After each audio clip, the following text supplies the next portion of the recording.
Ya, Shalom Bapak Ibu kasih dan saudara-saudari kasih dalam Yesus Kristus. Kita kembali menikmati firman Tuhan pada hari ini. Kita akan melihat beberapa landasan kembali setelah beberapa tema-tema yang kita sudah dapatkan beberapa minggu yang lalu.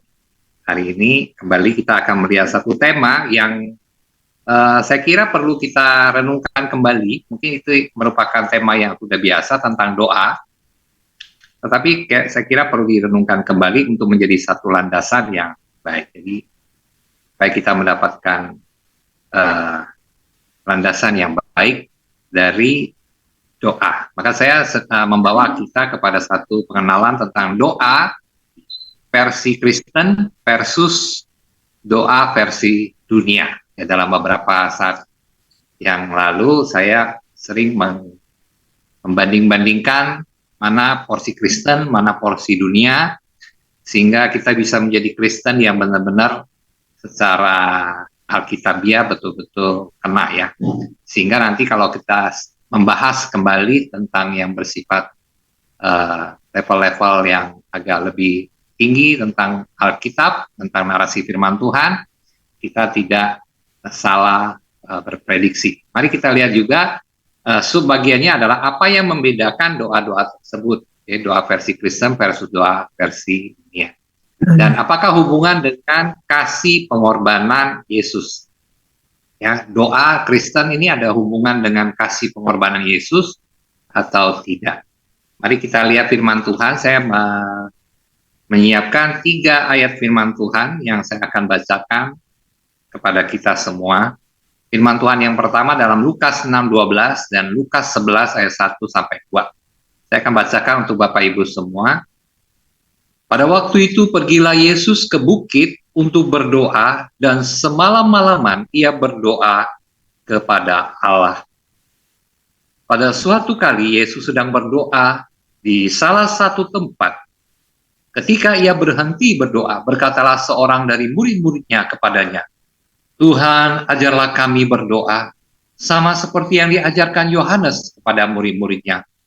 Jawab Yesus kepada mereka, apabila kamu berdoa, katakanlah Bapa, dikuduskanlah namamu, datanglah kerajaan. Nah, di sini saya jelaskan sedikit ya, bahwa firman Tuhan dalam Lukas 6 dan 11 ini menekankan kepada Yesus, walaupun dia adalah manusia Allah, tetapi dia sering berdoa. Di waktu malam dia berdoa semalam-malaman. Di siang hari ada waktu dia istirahat, ada waktu, pokoknya ada waktu dia berdoa. Setelah dia berdoa, bukan berarti Tuhan Yesus tidak punya pekerjaan.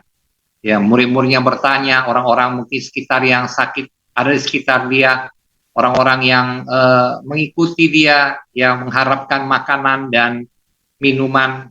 Di situ mereka hadir di tengah-tengah Tuhan Yesus. Berarti Tuhan Yesus pada masa itu adalah manusia yang sibuk, seorang rabi yang sibuk sekali, tapi dia tetap menyempatkan diri berdoa. Semakin sibuk, semakin berdoa. Dan dia mengarahkan kepada murid-muridnya bahwa kalau kita berdoa kepada Bapa.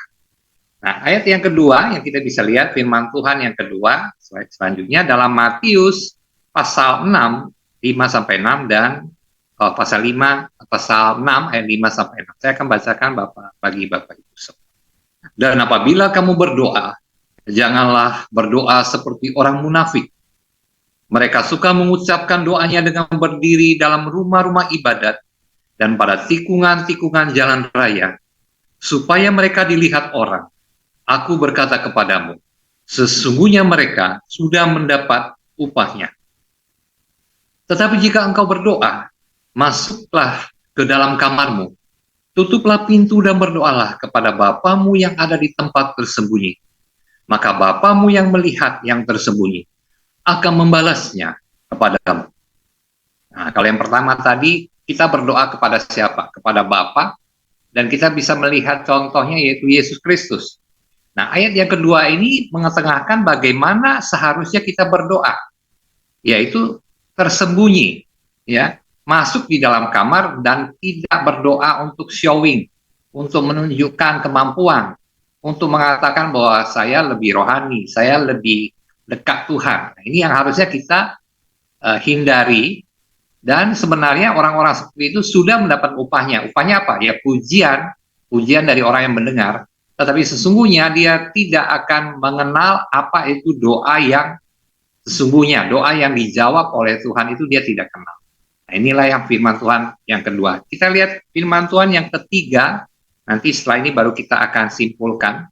Firman Tuhan yang ketiga dalam Yesaya 14 sampai 15. Dan Filipi 2 ayat 8 sampai 9. Ya, Yesaya ini berhubungan dengan Lucifer, Filipi berhubungan dengan Tuhan Yesus. Kita lihat bagaimana ayat ini mengatakan kepada kita tentang posisi kita berdoa, ya. Aku hendak naik mengatasi ketinggian awan-awan, hendak menyamai yang maha tinggi.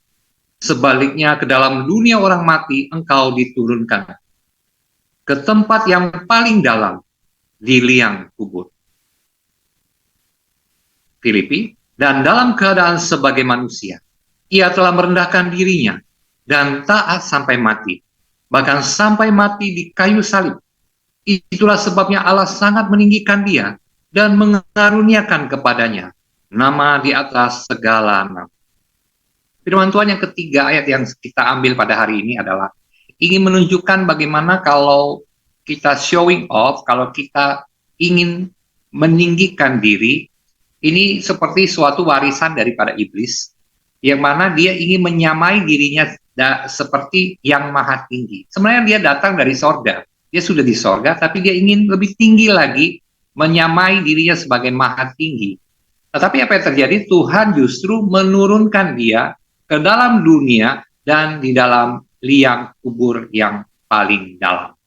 Sebaliknya, Tuhan Yesus yang sebagai manusia telah merendahkan diri sampai mati, bahkan mati di kayu salib, Tuhan meninggikan dia. Jadi ini ada satu bertolak belakang ya, antara cara Tuhan Yesus dan cara dunia. Nah, sekarang kita lihat apakah 3 ayat ini kalau kita fokuskan ke dalam doa, kira-kira apa yang kita bisa dapat? Ada 5 deskripsi yang kita bisa ambil pada hari ini. Saya suka memberikan deskripsi sekarang supaya kelihatan lebih segar ya. Kelihatan lebih segar. Ya, deskripsi pertama, B ini Bapa ya. Ada yang bulat ini doa orang berdoa, M ini mamon atau kita sebutlah dunia ya. Nah, kalau kita berdoa kepada Bapa, doa kepada Bapa itu adalah doa yang dekat. Kenapa kita sebut dekat? Karena Bapa kita itu memberikan seluruh waktu, tempat, bahkan dia memberikan anak yang tunggal. Jadi kata Bapa ini bukanlah seperti kita kemarin, minggu kemarin saya katakan si A, si B, atau si C, berarti si Bapa, bukan. Tapi kenapa dia disebut Bapa? Karena dia memiliki suatu sifat kebapaan. Seorang Bapa begitu menyayangi anaknya di dunia ini, apalagi Bapamu yang ada di surga. Berarti apa sih yang menjadi keunggulan Bapa? Dalam bentuk segitiga, artinya Tritunggal. Dia ingin mengatakan bahwa Bapa ini memberikan seluruh waktunya kepada kita, tempat bahkan anak yang tunggal. Nah, sekarang pertanyaannya, apakah kita memberikan waktu kita kepada Bapa? Apakah kita memberikan tempat kita dimanapun berada? Karena dia sudah begitu dekat dan dia bahkan memberikan anaknya sebagai jalan bagi kita untuk kita bisa dekat. Sedangkan versi doa untuk dunia, kita menghadap tuh yang berkuasa, yang terkesan jauh, yang terkesan tidak seimbang, yang terkesan makin berbeda kekuatannya, makin digemari oleh dunia ini. Ya, kalau ada pohon yang besar, kalau ada gunung yang besar, kalau ada sesuatu yang semakin sulit untuk dijamah, orang semakin ingin untuk berdoa kepada dia. Padahal itu jauh sekali, hubungannya jauh sekali ya, dan terkesan begitu tidak seimbang. Sedangkan kalau kita punya Bapa, berusaha untuk setara dengan kita. Nah, disinilah yang kita lihat bahwa deskripsi, kalau kita berdoa Allah versi Kristen, kita harus melihat bahwa Bapa itu begitu dekat. Kita tidak bisa melihat seperti kita melihat orang dunia berdoa, seperti Tuhan itu begitu jauh, begitu berkuasa. Ya, justru kalau kita lihat Tuhan Yesus semakin sibuk justru semakin berdoa. Kenapa? Karena dia merasa dekat.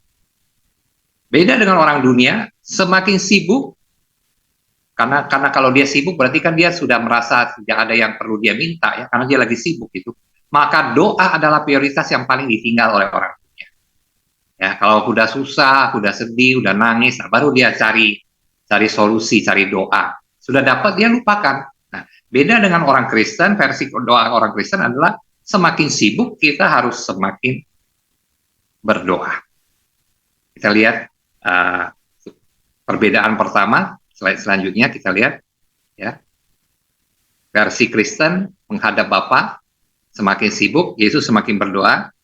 Versi dunia menghadap yang berkuasa, terkesan begitu jauh, ya.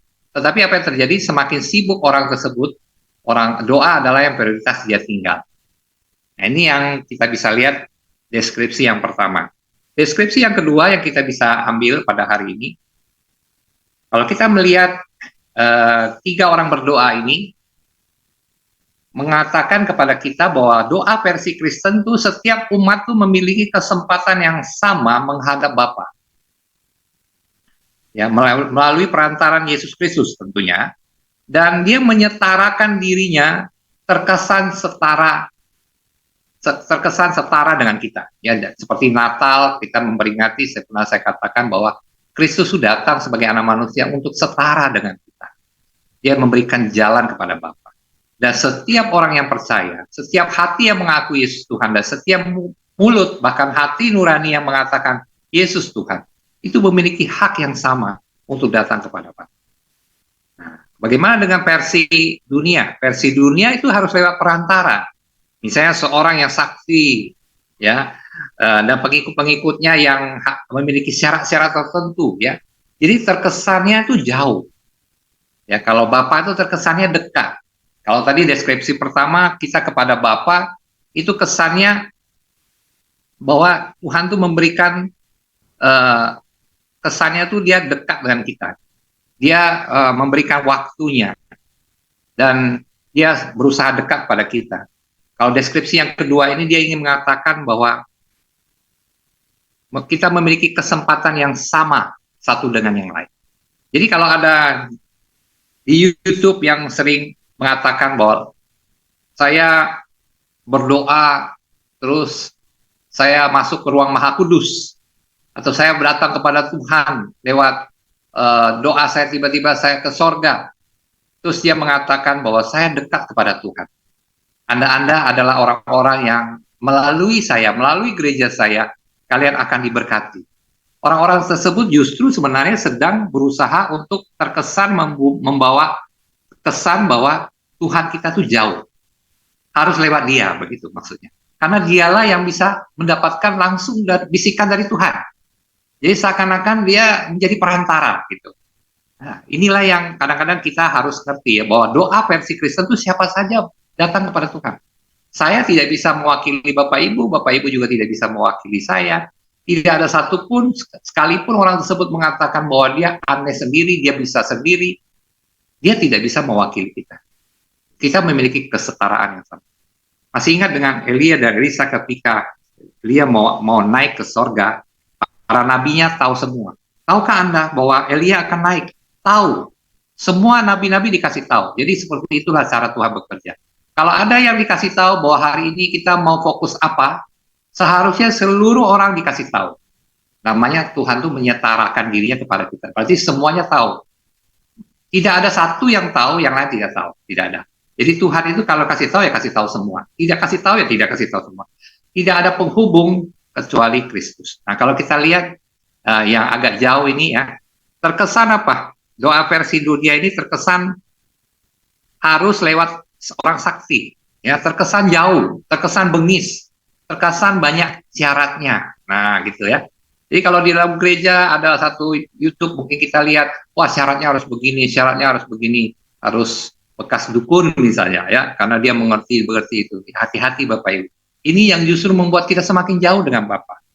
Inilah yang harus kita ngerti bahwa doa versi Kristen itu justru menyetarakan kita dengan teman-teman kita yang lain untuk bisa datang kepada Bapa tanpa melalui perantara apapun selain Kristus.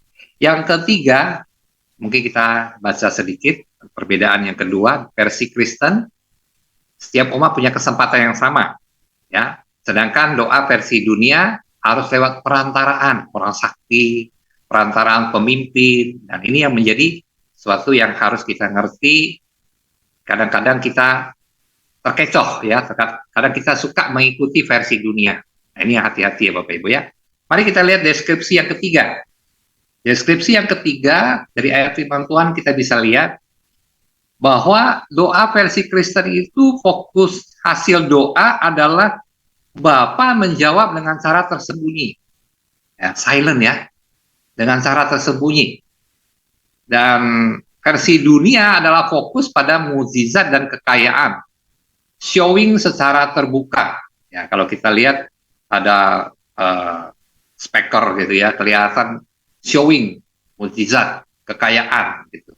Sedangkan Tuhan itu ingin memberitakan kepada kita tentang sesuatu yang tersembunyi, yang hasil doa itu dia menjawab dengan tersembunyi. Nah, Bapak Ibu, kalau kita lihat ada satu ungkapan nih, boleh geser Pak Gembala.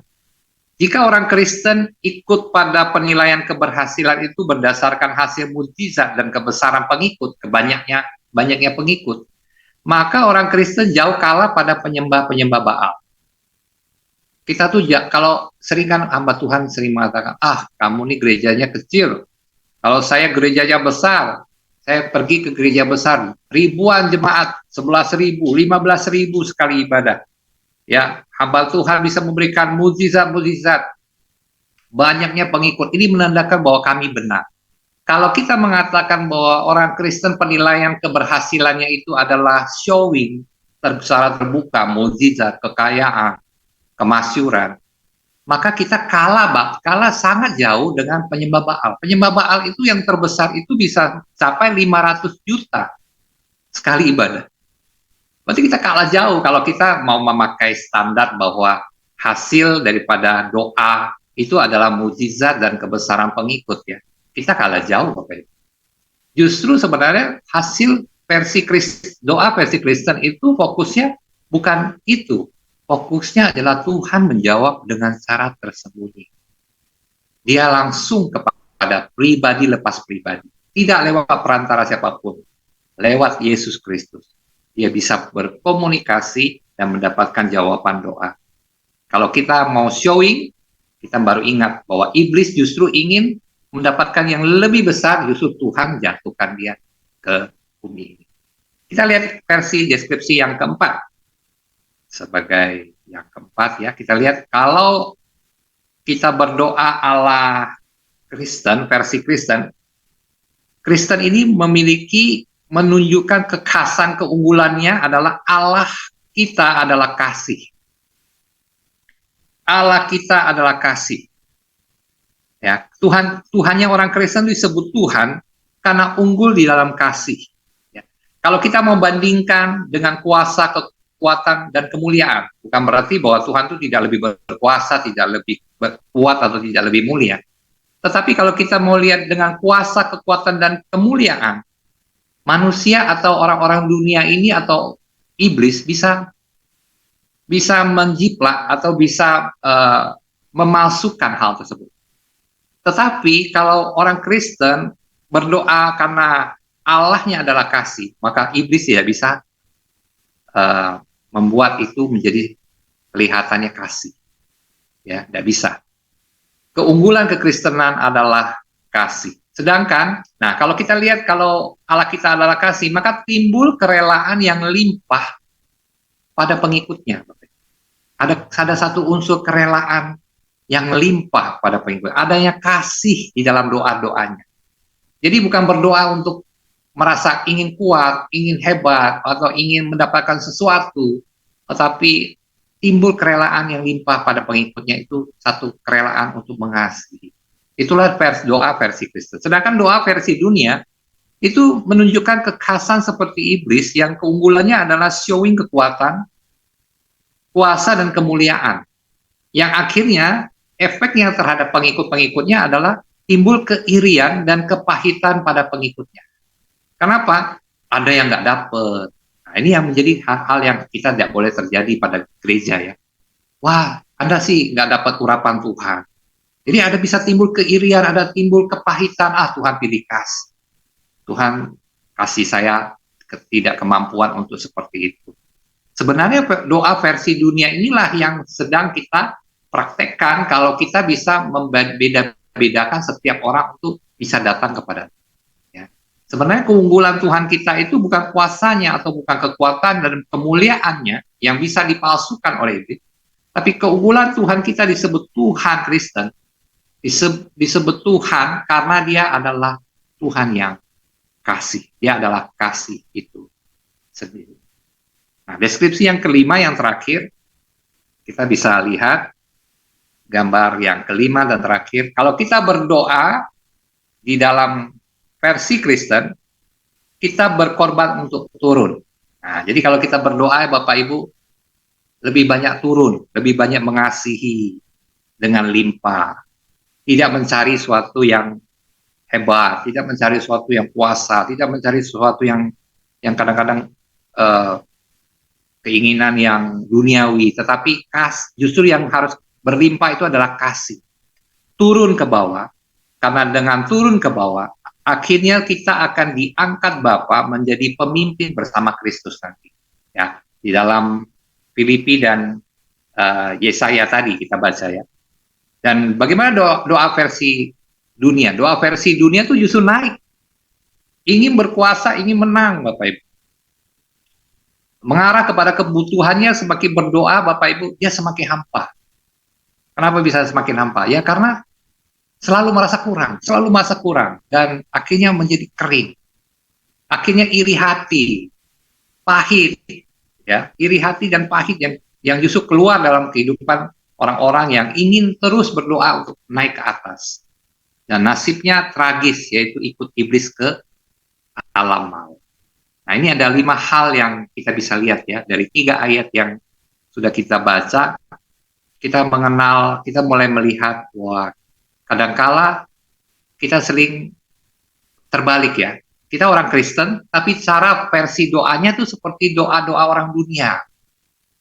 Sedangkan sebenarnya orang dunia itu, kalau kita mau katakan kita unggul, kalau mau cara dunia berkuasa, mulia, ramai pengikutnya, hartanya banyak, atau tempat ibadahnya besar, kita kalah dengan orang-orang Baal ya. Mereka pakai musik yang besar ya untuk menyatakan keramaian dan segala macam. Sebenarnya bukan itu. Doa versi Kristen adalah doa yang seperti kita lihat perbedaan. Nah, mari kita lihat kesimpulannya. Kita bisa lihat kesimpulan hari ini bahwa doa Kristen itu tidak mencari yang dicari doa orang dunia. Nah, ini perlu kita garis bawahi, Bapak Ibu. Doa Kristen tidak mencari yang dicari oleh doa dunia. Doa dunia tidak mencari yang dicari orang Kristen. Dan doanya orang Kristen. Jadi kalau kita katakan boleh dong saya Kristen tapi pakai cara doa orang dunia, ya nggak bisa. Kenapa? Saling tidak mencari. Ya, doa Kristen itu tidak mencari doa yang dicari oleh orang doa dunia, yaitu kuasa, kemuliaan, kebesaran. Karena bukan itu yang kita harapkan. Sedangkan orang dunia juga tidak mau mencari, atau orang non-Kristen, doa non-Kristen juga tidak mau memakai cara doa orang Kristen. Mencari doa orang Kristen mereka nggak mau. Ya, rendah, menurunkan diri, doa sendiri. Ya, bukan doa lagi di kamar, tapi saya lebih ngarah ke doa di dalam lemari. Karena kalau di kamar kan kadang-kadang masih kedengaran orang, suara luar masih masuk. Tapi kalau dalam lemari hanya kita dan suara kita aja yang bisa dengar. Dan keunggulannya luar biasa. Kalaupun mulut kita rusak atau dipukul, dijahit, atau lidah kita dipotong, kita tetap masih bisa berdoa lewat suara hati kita. Karena syarat di dalam doa Kristen bukan yang besar-besar atau mau showing off. Memang doa itu tersembunyi. Dan siapapun bisa datang kepada dia tanpa perantara. Jadi dari hati nurani kita pun, ya, kita tidak bisa dipotong hati nurani kita, tidak bisa dihalangi. Dan itulah menangnya doa orang Kristen. Kalau doa dunia, tidak ada genjreng-genjreng, dia tidak bisa doa. Tidak ada alat, tidak ada suhunya, atau tidak ada perantara yang bisa doa. Nah, menangnya doa orang Kristen begitu. Yang kedua, kita rugi jika kita tidak menikmati kasih Bapa lewat doa. Nah, Bapak Ibu, ini penting ya bagi kita untuk melihat kesimpulan. Kadang kita merasa bahwa doa itu adalah satu list, kalau lagi perlu baru doa. Lagi perlu sesuatu baru ingat doa. Nah, ini yang membuat kita semakin sibuk, semakin meninggalkan doa. Sebenarnya kalau kita mau lihat Tuhan Yesus, kita rugi, kita tidak menikmati kasih Bapa lewat doa. Kadang-kala kita perlu ya, pagi-pagi atau waktu ada senggang, kita tuh hanya mengatakan Bapa terima kasih. Sudah itu kita berdoa, menyadari bahwa dia memberikan waktu untuk kita, menyadari bahwa dia sedang mengasihi kita, menyadari bahwa dia sudah memberikan Kristus bagi kita. Kita tidak cari apa-apa lagi. Dan banyak kadang-kadang anak dengan bapak itu kadang-kadang tidak perlu harus banyak bicara, tapi saling dekat. Selamat pagi Pak, atau ketemu terima kasih Pak. Udah itu udah diam, menikmati kasih Bapak. Ya, pernah nggak Bapak Ibu melakukan doa seperti itu? Jadi doa itu tidak selamanya harus mengatakan keperluan kita. Doa itu menikmati kasih, dia sudah kasih Kristus untuk kita. Dia sudah kasih waktu untuk kita. Ya, seorang Bapak, pencipta langit bumi, kasih waktu untuk kita. Harusnya kita kasih waktu juga untuk dia. Kadang-kadang tidak perlu bicara apa-apa. Menikmati kasihnya lewat doa. Nah, untuk itu Tuhan Yesus selalu ada waktu kapanpun dia recharge dengan cara berdoa, dekat kepada Bapa. Ya, kita suka Tuhan itu hadir dalam keadaan super. Ini perlu kita akui ya. Banyak orang Kristen ingin tuh Tuhan tuh hadir dalam super, suatu yang super. Rasanya bukan damai, bukan hadir dalam hal yang biasa. Bapak Ibu, sebenarnya kita nih harus sedikit ngerti ya, bahwa Tuhan tuh hadir dalam common grace, dalam hal-hal yang biasa Bapak Ibu. Saat kita nyuci baju, saat kita nyetrika, saat kita duduk, saat kita mungkin santai atau kita bekerja, Tuhan tuh hadir dalam hal-hal yang common seperti itu, dalam hal yang biasa seperti itu. Bukan hadir dalam hal yang luar biasa. Kita maunya Tuhan itu hadir dalam hal luar biasa. Dan kita lambat untuk percaya yang sederhana. Tuhan itu sederhana. Dan kita cepat curiga Tuhan itu tidak mungkin sederhana. Kalau sederhana, wah, Pak Indah katakan yang penting ada damai, yang penting ada kasih. Sederhana sekali ya. Rasanya itu bukan Tuhan saya deh. Tuhan saya tuh harusnya yang gede, jemaahnya banyak, ya genjreng-genjreng, yang besar gitu ya. Itu baru Tuhan saya. Nah, ini menjadi kegagalan orang Kristen. Orang Kristen, kalau mau dibandingkan dengan Baal, Baal jauh lebih besar kalau mau dilihat dari cara seperti itu ya. Nah, tapi kalau kita melihat bagaimana kita bisa menikmati damai, menikmati kasih, berarti tidak ada satu orang pun, tidak ada seorang pemimpin pun, tidak ada gereja pun yang bisa menyakiti kita, atau tidak ada siapapun yang bisa menghalangi kita untuk datang kepada Tuhan. Ya, kalaupun suatu saat ya kita nggak mau ya, ada yang menyakiti kita mungkin, ada yang mengecewakan kita tetap memiliki kontak dengan Bapa dan Anak. Jadi siapapun tidak bisa menghalangi. Nah, ini yang menjadi doa orang.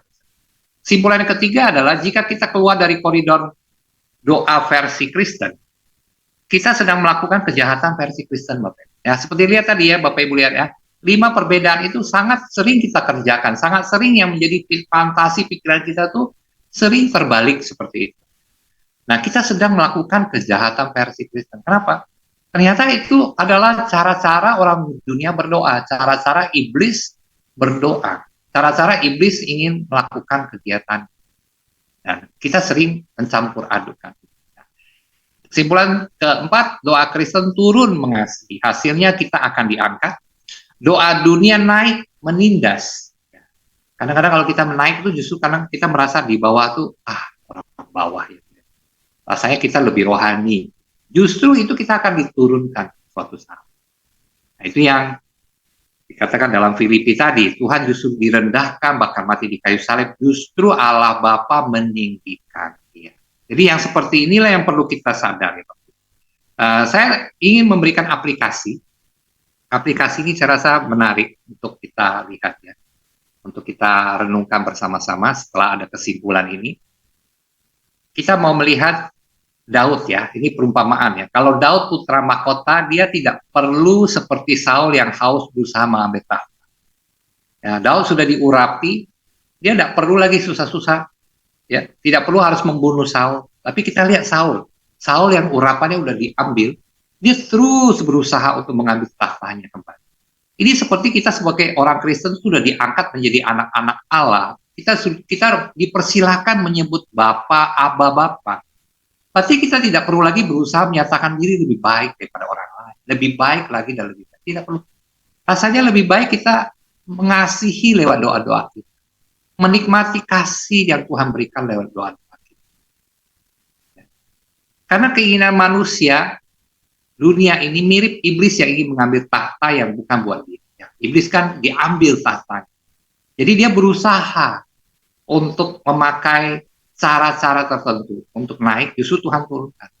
Nah, mereka yang berusaha berdoa dengan versi dunia, berusaha naik dan sebagainya, justru Tuhan akan turunkan.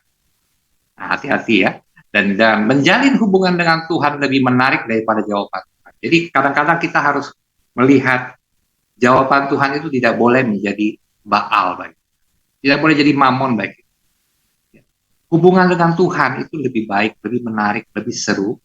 Berdoa dengan Tuhan tenang, menikmati kasih-Nya itu lebih baik daripada menunggu jawaban Tuhan. Biarkan Tuhan yang surprise kita dengan kebutuhan kita. Kalau jawaban Tuhan yang menjadi harapan kita, maka kita akan seperti orang dunia yang mengharapkan ada sesuatu yang harus dikatakan, harus wah begitu. Sedangkan sebenarnya kita sudah diangkat menjadi anak-anak Allah. Tidak perlu lagi kita berusaha menyatakan diri ingin sesuatu yang lebih lagi dan lebih lagi. Kita sudah mendapatkan kita sudah mendapatkan damai, nikmati damai. Kita sudah mendapatkan kasih, nikmati kasih. Ya, walaupun Tuhan mengatakan bahwa Tuhan kita itu benci dosa, Dia mau menghukum kita. Ya, kalau kita berdosa, kita takut pada Tuhan. Tetapi Dia menghukum kita karena kasih-Nya kepada kita. Dia tidak mau kita seluruh tubuh kita dimasuk ke dalam neraka. Berarti kasih Allah itu ada ciri yang paling utama di dalam doa. Nah, inilah yang harus kita ingat sebagai anak-anak Tuhan yang sedang berusaha melihat landasan-landasan Kristen. Jangan sampai kita salah melihat cara pandang doa-doa ini. Sehingga nanti kalau ada kita membicarakan tentang narasi-narasi Kristen, kita mulai mengerti, oh tujuan Tuhan itu bukan seperti itu. Jadi anak Kristen itu yang seperti itu. Ya. Jadi kita tidak perlu merasa diri lebih, merasa diri dikhususkan untuk orang lain. Tidak perlu. Kalau Tuhan mau pakai kita, Dia akan pakai kita secara tersembunyi. Dan kalau Dia ingin pakai kita, maka semua orang akan dipakai. Ya, tidak perlu kita merasa ingin mendapatkan yang sedunia ini. Hati-hati dan kita belajar. Quotes terakhir sebagai penutup bagi kita semua, Bapak Ibu. Ada quotes kepada kita semua. Siapa yang bisa jadi korban, bisa menjadi pemimpin di sorga nanti ya Bapak Ibu ya. Dan siapa yang mau tahta dan kuasa, tidak mungkin jadi pemimpin di sorga. Ini yang bisa kita belajar dari cara-cara orang Kristen berdoa, supaya kita jangan menjadi orang yang tidak mau berkorban, tidak mau mengasihi, tidak mau menikmati kasih, tapi lebih condong untuk melihat sesuatu yang ujung-ujungnya adalah kekeringan, sehingga kita lupa berdoa, kita menjadi malas berdoa. Sebenarnya doa adalah cara kita menghargai kasih Tuhan kepada kita. Dan sebanyak itulah kita harus, kalau Tuhan sudah memberikan waktu yang banyak untuk kita, masakan kita memberikan waktu kita yang sedikit kepada kita. Mari kita berdoa. Bapak, terima kasih untuk kesempatan kami kembali untuk melihat mungkin ada hal-hal yang kami tidak sadari sebagai umat Tuhan, khususnya anak-anak Tuhan, orang-orang Kristen, yang sering terkontaminasi dengan cara-cara dunia. Kami sering melihat mungkin di dalam YouTube atau di dalam cerita-cerita orang bahwa begitu luar biasanya di luar sana. Tapi kami lupa bahwa kami sendiri sebenarnya sudah dimenangkan menjadi anak-anak Allah. Kami seharusnya lah sudah menjadi orang-orang yang sudah diberkati. Kami seharusnya lah sudah bisa menikmati kasih Tuhan. Tidak perlu lagi ada suatu kesaktian yang harus menjadi perantarakan. Tidak perlu ada lagi sesuatu yang harus showing off. Dan kami mau belajar untuk lebih merendahkan, lebih setia, lebih mengasihi, lebih sungguh-sungguh ingin mengasihi dalam doa-doa kami. Ajar kami Tuhan untuk melihat firman Tuhan. Ajar kami untuk melihat Tuhan seperti itu. Dan ajar kami untuk mau lebih banyak berdoa. Semakin waktu kami banyak kesibukan, kami rindu untuk lebih banyak berdoa. Bersimpu di kakimu, walau kadang hanya menikmati kasih yang sudah Kau berikan. di dalam kehidupan kami. Terpuji nama Tuhan. Sebentar kami akan berdoa. Tuhan pakai doa-doa pada hari ini untuk kemuliaan nama Tuhan. Dalam nama Yesus kami berdoa. Syukur. Amin.